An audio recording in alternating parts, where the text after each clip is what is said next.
अस्सलाम वालेकुम नाजरीन, आप देख रहे हैं INN चैनल। मैं हूं शेख अहमद अली।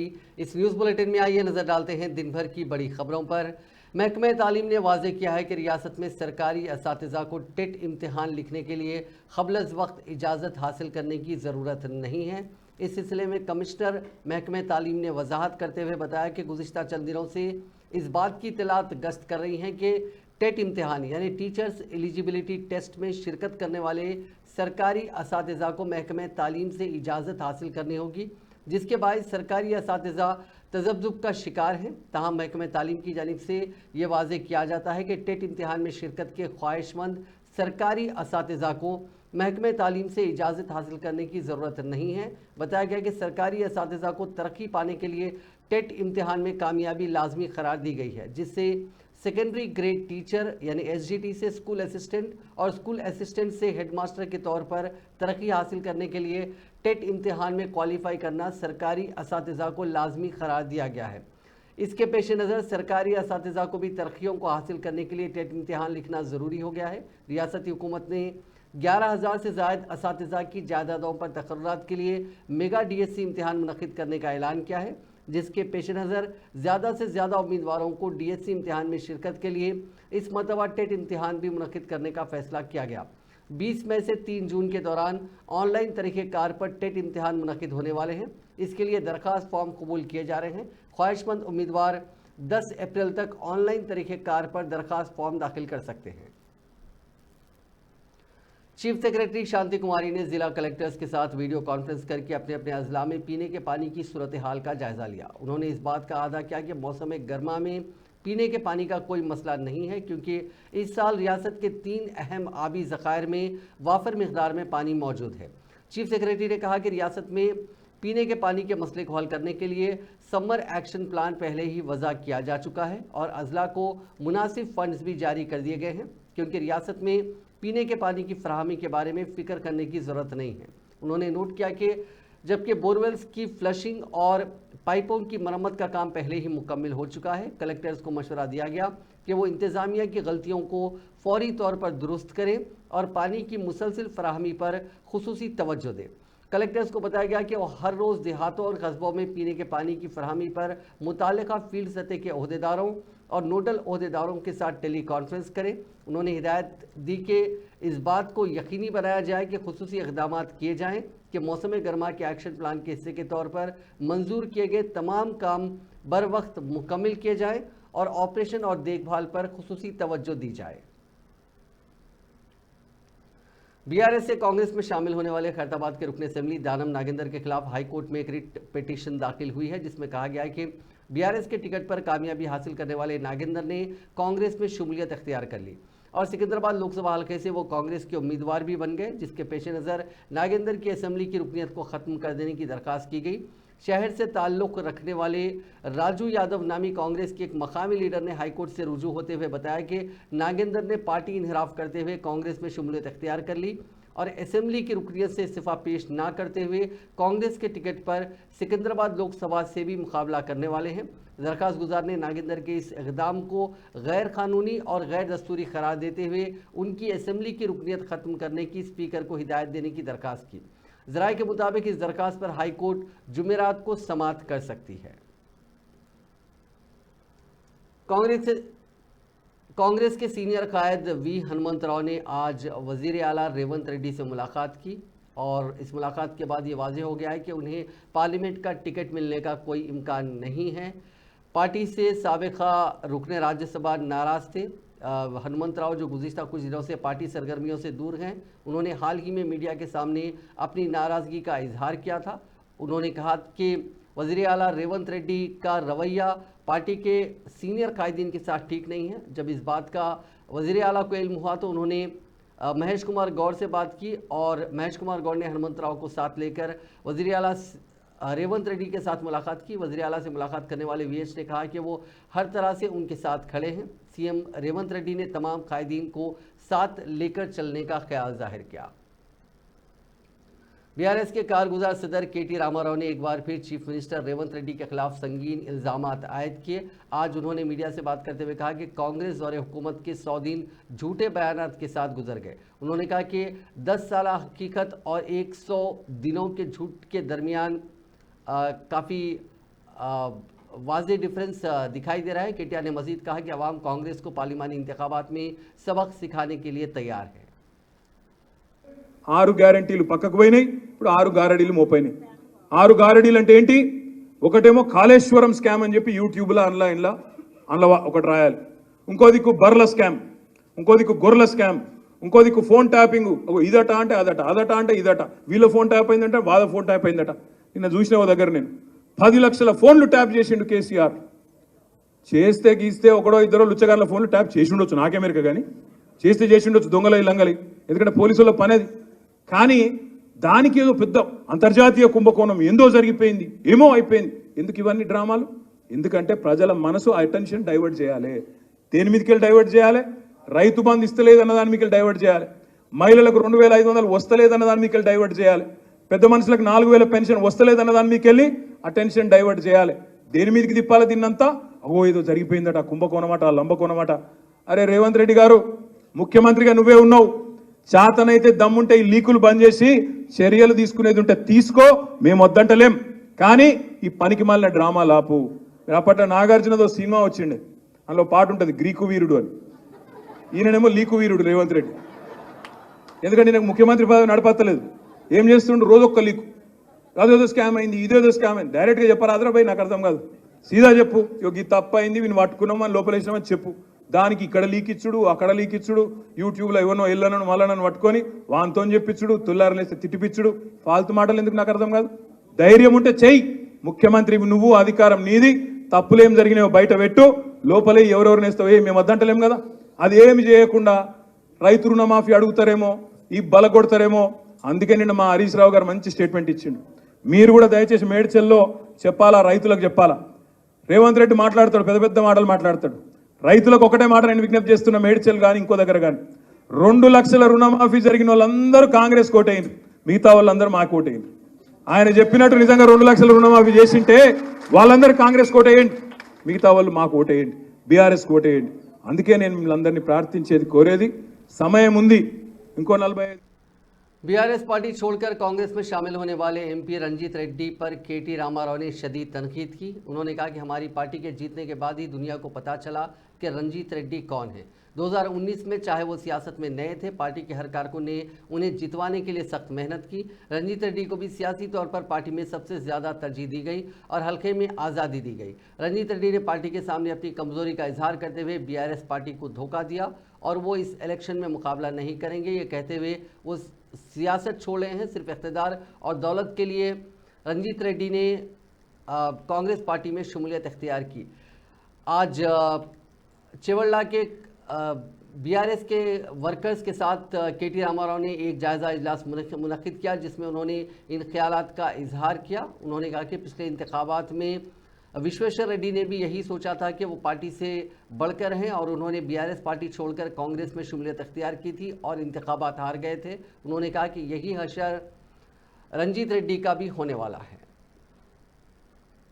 तेलंगाना बीजेपी के साबिक़ रुकन असेंबली रघुनंदन राव ने डीजीपी से मुलाकात करते हुए फ़ोन टैपिंग मामले में सख्त कार्रवाई करने का मुतालबा किया।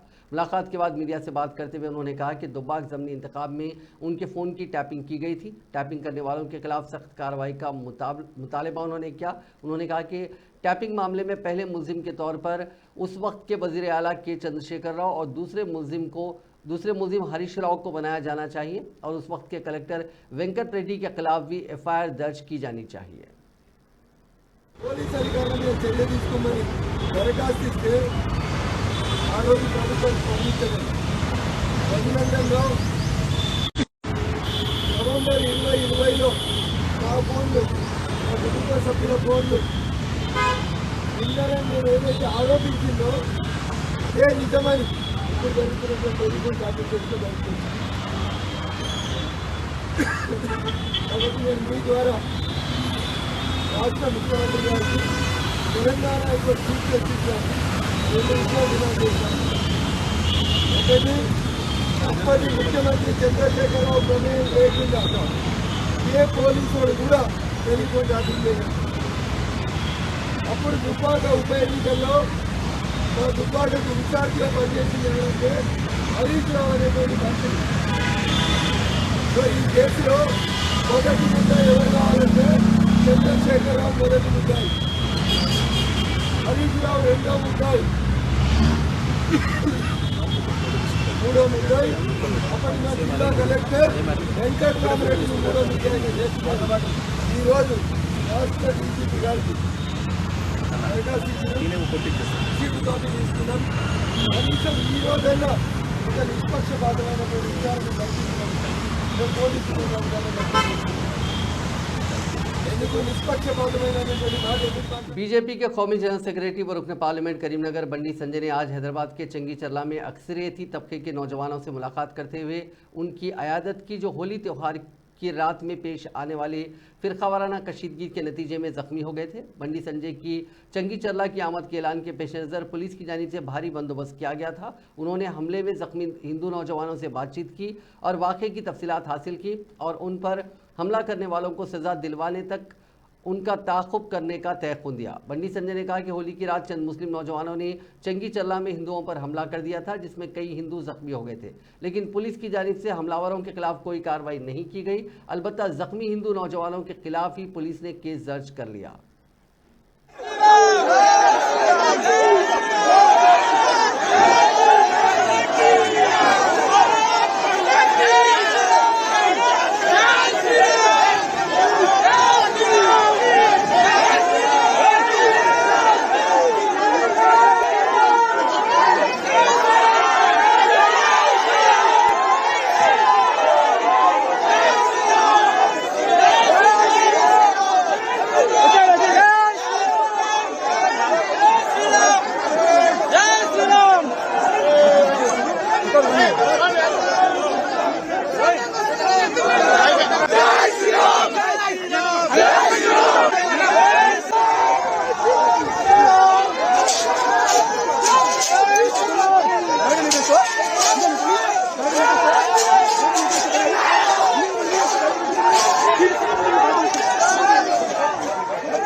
कांग्रेस के रुकन असेंबली वाई श्रीनिवास रेड्डी ने कहा कि बीआरएस दौरे हुकूमत में चीफ मिनिस्टर चंद्रशेखर राव की हिदायत पर उस वक्त के इंटेलिजेंस चीफ प्रभाकर राव ने मुख्तलिफ अपोजिशन के कायदीन और अहम शख्सियात के फ़ोन टैपिंग किए थे। उन्होंने कांग्रेस हुकूमत पर जोर दिया कि वो इस मामले की जामे तहकीकात के लिए स्पेशल इन्वेस्टिगेशन टीम तश्कील दे ताकि हक़ायक़ को मंजर आम पर लाया जा सके। मीडिया से बात करते हुए महबूबनगर असेंबली हलके से कांग्रेस की नुमाइंदगी करने वाली वाई श्रीनिवास रेड्डी ने कहा कि फ़ोन टैपिंग मामले के मंजर आम पर आने के बाद साबिक़ वज़ीर केटी रामाराव काफ़ी परेशान नजर आ रहे हैं। इस मामले में चंद्रशेखर राव के साथ केटीआर का भी जेल जाना ज़रूरी है। ఈ ఎక్విప్మెంట్ విదేశాల నుంచి తీసుకురావడానికి ఇక్కడ ఎస్టాబ్లిష్ చేయడానికి పెట్టుబడి నవీన్ రావు గారు పెట్టిండ్రు.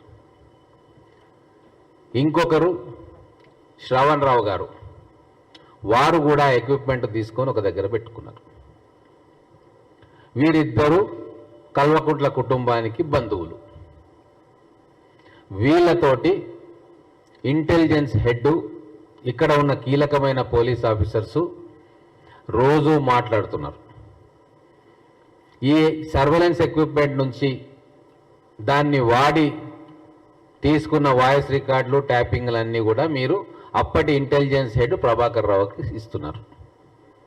మరి ప్రభాకర్ రావు గారికి ఏ ఫోన్ ట్యాప్ చేయాలా, ఎవరి పేర్లు ఇరికియాలి అని చెప్పి ఎవరు చెప్తున్నారు? రోడ్డు మీద పోయే దానయ్య చెప్తున్నాడా? వరంగల్లో ఉండే మల్లయ్య చెప్తున్నాడా? పాలఊరులో ఉండే ఇంకో అక్క చెప్తుందా? ఎవరు చెప్తున్నారు? ఈ రాష్ట్రంలో అధికారం కేవలం ఇద్దరి చుట్టే తిరుగుతుంది. ఒకరు ధృతరాష్ట్రుడిలాగా అన్ని మూసుకొని కూర్చున్న ప్రగతి భవన్ గడిలో కూర్చున్న కేసీఆర్ గారు, ఇంకొకరు అహంకారంతో, మితిమీరిన అహంకారంతో విర్రవీగుతున్న बीआरएस के कारगुजार सदर केटी रामाराव ने आज रसूलपुरा में युवा सेना के जेर एहतमाम इफ्तार डिनर में शिरकत की। ये इफ्तार रसूलपुरा के गन बाजार ग्राउंड पर मुनक्किद किया गया था, जिसमें अक़लियतों की बड़ी तादाद ने शिरकत की। रसूलपुरा युवा सेना के अक़लियती भाइयों ने इस प्रोग्राम में शिरकत पर केटीआर का शुक्रिया अदा किया।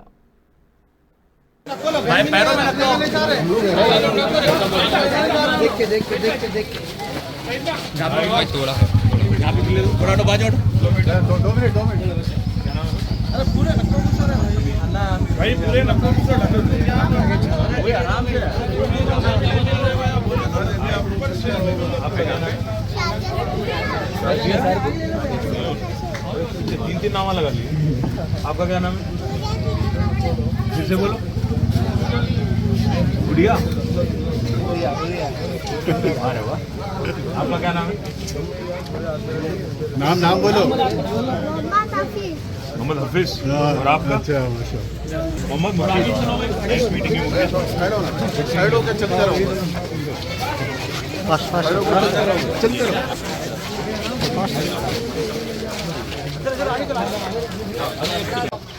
आप मेरे को पहचान रहे? मैं केसीआर का बेटा हूँ। मालूम सुनिए, नीचे उतर को भागा, किराए को है हम लोग। नीचे उतर को भागता हूँ, मेरे घर भी नहीं मिला, लिख के दी हूँ।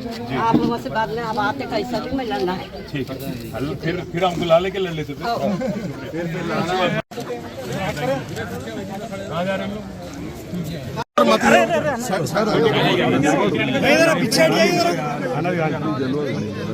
भैया ऐसा क्या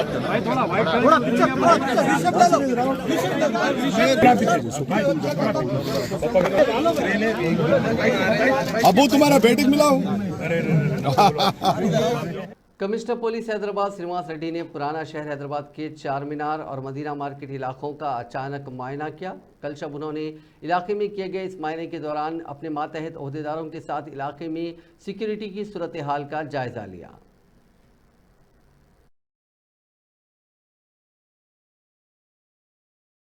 रमज़ान के अवसर पर ये पुराने शहर में या जो रमज़ान त्यौहार मना रहे, यहाँ के लोग के साथ घूमने फिरने में आया हूँ और फिर साथ ही साथ यहाँ की सिक्योरिटी अरेंजमेंट्स कैसे है, हमारे लोगों का अलर्टनेस कैसे है, ट्रैफिक खास करके ट्रैफिक का क्या यहाँ सिचुएशन है वो देखने के लिए आया।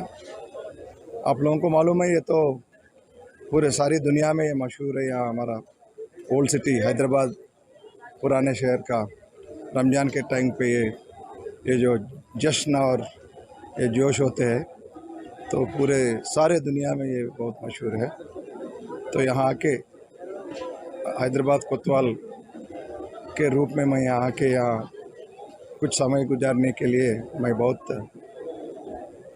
खुश हूँ और यहाँ हमारे लोग सारे बंदोबस्त पूरे हिसाब के साथ निभा रहे और अगले आने वाले दिनों में भी या किसी आदमी को किसी संस्था को भी कोई तकलीफ़ नहीं होगा।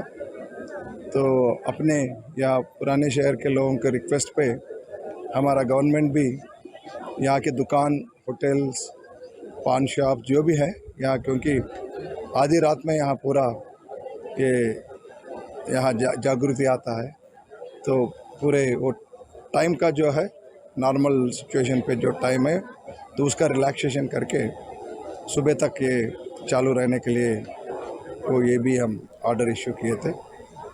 चीफ मिनिस्टर रिलीफ फंड के चेक्स के मामले में 4 अफराद को पुलिस की जानिब से हिरासत में लिया गया है। ज़राए से मालूम हुआ है कि उन अफराद में बीआरएस कायद और साबिक वजीर हरीश राव के साबिक पीए नरेश कुमार के अलावा वंशी, वेंकटेश गौड़ और ओमकार शामिल हैं। जिले मेदक से ताल्लुक़ रखने वाले रवि नायक ने जुबली हिल्स पुलिस स्टेशन में दर्ज करवाई गई शिकायत में कहा था कि सीएमआरएफ के चेक का गलत इस्तेमाल किया गया। इस मामले में पुलिस ने इब्तदाई तहकीकात करते हुए उन्हें हिरासत में लिया। इस सिलसिले में मज़ीद तहकीकात जारी है। एक होमगार्ड ने अपनी जान पर खेलकर खुदकुशी की कोशिश करने वाले नौजवान की जान बचाई। तफसीलात के मुताबिक रोजगार की तलाश में छत्तीसगढ़ से वरंगल आने वाले सोनू नामी मजदूर ने खानदानी झगड़ों से तंग आकर खुदकुशी करने का फैसला किया। वो आज वरंगल में रेलवे ट्रैक पर लेट गया था। इसी दौरान ट्रेन आ रही थी। यह देखकर ट्रैफिक होमगार्ड रवि ने अपनी जान की परवाह किए बगैर ट्रैक पर जाकर सोनू का हाथ पकड़कर उसे खींच लिया और उसे उठाकर ट्रैक से दूर ले गया और उसके कुछ ही देर में उस ट्रैक से ट्रेन गुजरी। जरा सी भी देर हो जाती तो मजदूर की मौत हो जाती। होमगार्ड की बहादुरी की तमाम ने सताइश की है।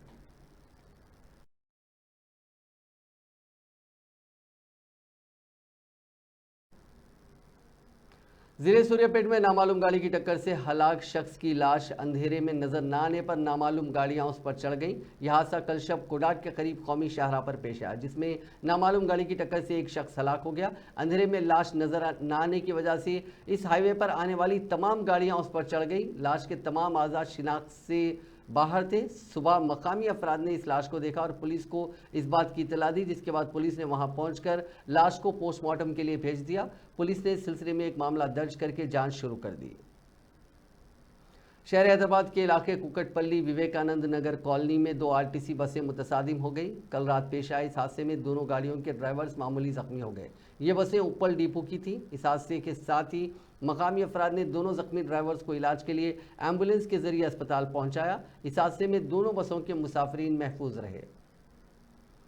संगारेड्डी जिले में एक शादी की बारात हादसे का शिकार हो गई, जिसके नतीजे में 3 बाराती बरसरे मौका हलाक हो गए, जबकि 20 दीगर अफराद भी जख्मी हैं, जिनमें चंद अफराद की हालत तशवीशनाक बताई गई है। तफसीलात के मुताबिक संगारेड्डी जिले के अंदोल मंडल के मनसानपल्ली के मजाफात में एक ट्रैक्टर में जाने वाली शादी की बारात उस वक्त हादसे का शिकार हो गई जब तेज़ रफ्तार ट्रैक्टर बेकाबू होकर उलट गई।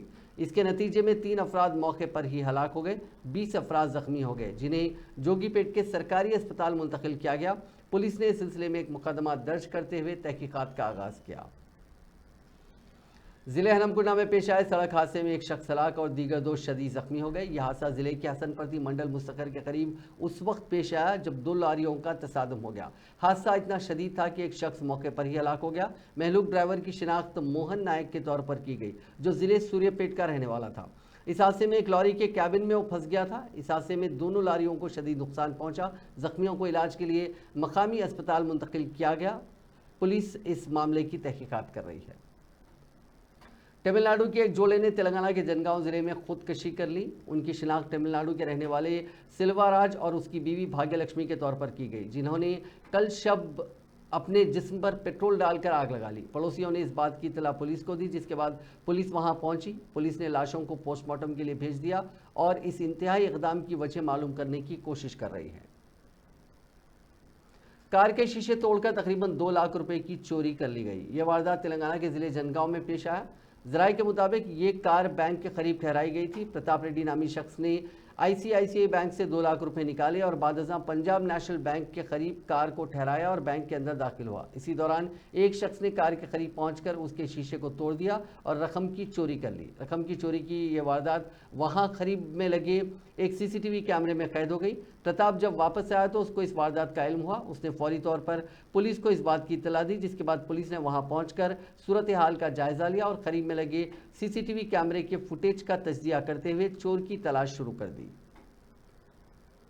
मकान के परमिशन के लिए रिश्वत का मुतालबा करने वाले पंचायत सेक्रेटरी को एंटी करप्शन ब्यूरो के अहदेदारों ने पकड़ लिया। तफसीलात के मुताबिक जिले यादगिरी भोनगिर के मुतकुर मंडल के पुडुचेड़ू पंचायत सेक्रेटरी करण ने मकान की तामीर के लिए एक शख्स से रिश्वत के तौर पर 3000 रुपये नकद रकम का मुतालबा किया था। मुतासरा शख्स ने ACB हुक्काम से शिकायत कर दी और आज करण को 3000 रुपये रिश्वत की रकम कबूल करते हुए रंगे हाथों पकड़ लिया गया। दिल्ली शराब पॉलिसी केस में 4 शुमे के रोज़ वज़ीर आला अरविंद केजरीवाल को गिरफ्तारी और रिमांड से दिल्ली हाईकोर्ट ने राहत नहीं दी। जस्टिस स्वर्णकांत शर्मा की कोर्ट ने ED को नोटिस जारी कर 2 अप्रैल तक जवाब मांगा। इस मामले में अब 3 अप्रैल को सुनवाई होगी। उधर 28 मार्च को केजरीवाल की रिमांड ख़त्म हो रही है। इस मामले में जुमेरात को राउज एवेन्यू कोर्ट में सुनवाई होगी। इसके अलावा केजरीवाल को वज़ीर आला के ओहदे से हटाने की मांग वाली एक PIL भी दाखिल की गई है, जिस पर दिल्ली हाईकोर्ट जुमेरात के रोज़ सुनवाई करेगा। दिल्ली के वज़ीर आला अरविंद केजरीवाल की गिरफ्तारी के खिलाफ दिल्ली की असेंबली से लेकर सड़कों तक जारी एहतजाज के दौरान उनकी अहलिया सुनीता केजरीवाल ने आज प्रेस कॉन्फ्रेंस करते हुए बड़ा ऐलान किया। उन्होंने कहा कि दिल्ली शराब घोटाले पर अरविंद केजरीवाल 28 मार्च को बड़ा इंकशाफ करेंगे। वज़ीर आला केजरीवाल की अहलिया सुनीता केजरीवाल ने प्रेस कॉन्फ्रेंस में कहा कि वज़ीर आला को आप सबकी फिक्र है, वो शराब घोटाले पर 28 मार्च को इंकशाफ करेंगे। नमस्कार। कल शाम मैं जेल में अरविंद जी से मिलने गई। उन्हें डायबिटीज है, शुगर लेवल ठीक नहीं चल रहे, लेकिन निश्चय दृढ़ है। 2 दिन पहले उन्होंने दिल्ली की जल मंत्री आतिशी जी को संदेश भेजा था कि लोगों की पानी और सीवर की समस्याओं का समाधान किया जाए। बताइए क्या गलत किया? लोगों की समस्याओं का समाधान तो होना ही चाहिए। इस बात पर भी केंद्र सरकार ने आपके सीएम पर केस कर दिया। क्या ये लोग दिल्ली को तबाह करना चाहते हैं? क्या ये लोग चाहते हैं कि लोग अपनी समस्याओं से जूझते रहें? इस बात से अरविंद जी को बेहद पीड़ा हुई है। इस सो कॉल्ड शराब घोटाले की जांच में ईडी ने पिछले 2 साल में 250 से ज्यादा रेड मार लिए।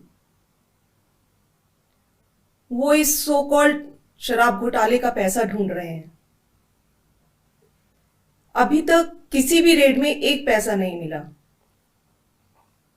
मनीष जी के यहां रेड मारी, संजय सिंह जी के यहां रेड मारी, सत्येंद्र जैन जी के यहां रेड मारी, 1 भी पैसा नहीं मिला। हमारे यहां रेड मारी, मात्र 73,000 रुपए मिले। तो वो इस सो कॉल्ड शराब घोटाले का पैसा है कहां? अरविंद जी ने कहा है कि इसका खुलासा वे 28 मार्च को कोर्ट के सामने करेंगे। सारे देश को सच सच बताएंगे कि इस सो कॉल्ड शराब घोटाले का पैसा है कहां। उसका सबूत भी देंगे। अरविंद जी बहुत सच्चे, देशभक्त, निडर और साहसी व्यक्ति हैं। कांग्रेस की जनरल सेक्रेटरी प्रियंका गांधी ने बेरोजगारी के मसले पर मोदी हुकूमत पर सख्त हमला किया। उन्होंने कहा कि मुल्क का हर नौजवान ये समझ चुका है कि बीजेपी रोजगार नहीं दे सकती। प्रियंका गांधी ने सोशल मीडिया प्लेटफॉर्म एक्स पर एक पोस्ट किया। इसमें उन्होंने कहा कि हिंदुस्तान की कुल अफरादी क़ुव्वत में जितने बेरोजगार हैं उनमें 83% नौजवान हैं। कुल बेरोजगारों में तालीम याफ्ता नौजवानों की हिस्सेदारी 2000 में 35.2 थी और 2022 में यह बढ़कर 65.7 यानी 65.7% हो गई, यानी तकरीबन दुगनी हो गई। उन्होंने कहा कि दूसरी जानिब वज़ीर आज़म के चीफ इकनॉमिक एडवाइज़र यह कह रहे हैं कि हुकूमत बेरोज़गारी का मसला हल नहीं कर सकती। प्रियंका गांधी ने दावा किया कि ये बीजेपी हुकूमत की सच्चाई है। आज मुल्क का हर नौजवान समझ चुका है कि बीजेपी रोज़गार नहीं दे सकती। बेंगलुरु के रामेश्वरम कैफे धमाके मामले में एनआईए ने चाशुंबे को बेंगलुरु और शिवमोगा जिले में छापामारी की। जराये के मुताबिक एनआईए ने बेंगलुरु के 5 मकामात पर छापेमारी की। शिवमोगा के तीरथहल्ली शहर में भी छापा मारा गया। जराये ने बताया कि छापामारी मुश्तबा शख्स की इत्तला की बुनियाद पर की गई, जो हमलावर से बराह रास्त राब्ते में था। इल्ज़ाम है कि उसी ने हमलावर को इस वारदात को अंजाम देने के लिए माली इमदाद मुहैया करवाई थी। ताहम एनआईए की कार्रवाई के हवाले से मजीद तफसीलात का इंतजार है। कबल अज़ीं मंगल को एनआईए ने रामेश्वरम कैफे धमाके मामले में 2 मुश्तबा अफराद को हिरासत में ले लिया था। इब्तदाई तफ्तीश में सामने आया कि 2 मुश्तबा अफराद हमलावर से बराह रास्त राब्ते में थे। ज़राए के मुताबिक एनआईए ने इस छापेमारी को एक मुश्तबा शख्स की मालूमात की बुनियाद पर अंजाम दिया।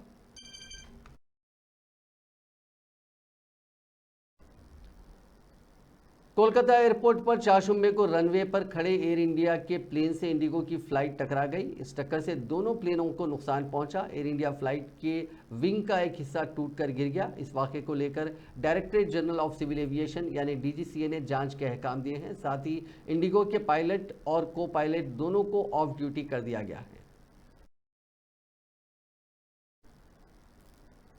नाजरीन, इस न्यूज़ बुलेटिन में बस इतना ही। आप देखते रहिए INN चैनल।